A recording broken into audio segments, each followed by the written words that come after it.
I still remember your smile the very first time, like heaven just opened and you walked inside. The world was still turning, but I only saw you, and somehow I knew my forever was true. Ang pag-iisang dibdib ni na Emmanuel Malasa at ni Joyce Lynn Inete sa kanilang pag-iisang dibdib, no?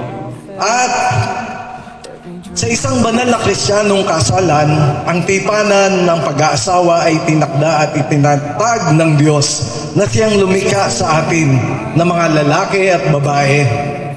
Ang sinumang nagnanais na pumasok sa tipanang ito ay dapat mag-isip ng mabuti, ng may paggalang, kahinahunan at takot sa Diyos, sapagkat ang pag-aasawa ay isang banal na tipan. Ito ay dapat igalang.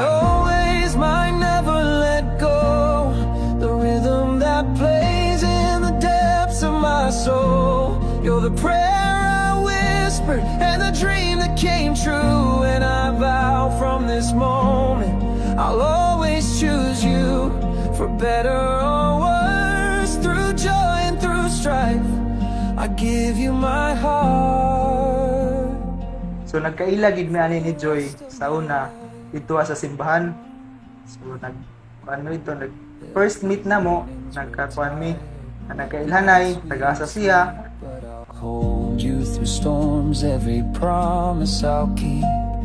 We'll dance through the chaos, we'll sing in the rain, and I'll love you through Love, healing. mao na gid ni ang adlaw nga atong gi pangandoy sa usag-usa.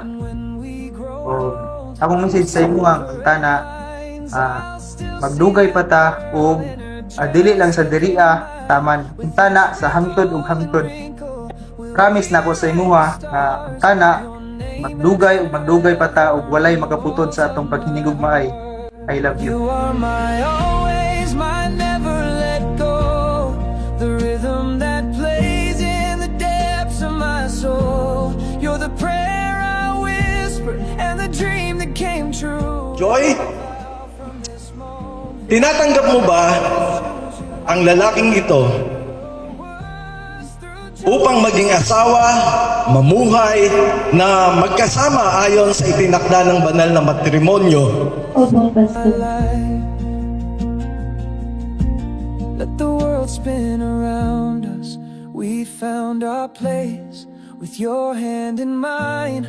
There's no time to waste. I promise to listen, to lift you and low. Love, wala ko lain gustoon pa sa akong kinabuhi nga makauban mo ni Tristan sa akong journey sa akong kinabuhi nga sa kalipay man o kasakit, o promise na ko sa imuha nga adlaw-adlaw kang atimanon sama sa atong ginabuhat karon nga kauban ang paghigugmaay o ang pagsalig sa usag-usa.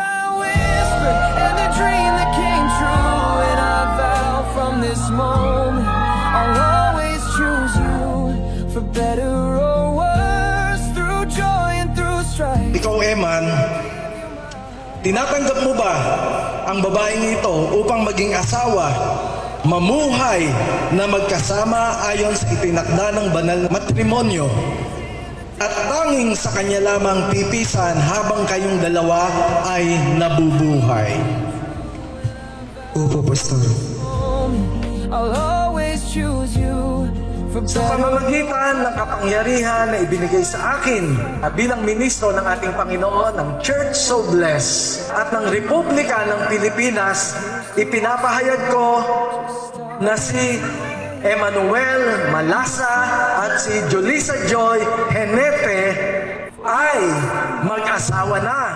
Ang kumako kanimo, dili mabambang. Kumako kanimo, di matabang.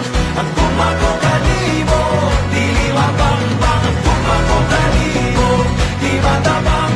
Ang kumako kanimo, dili mabambang. Dili mabambang, dili mabambang. Dili na matapos ang imong kumako na nilakanan. Di na mapawi pa ating limang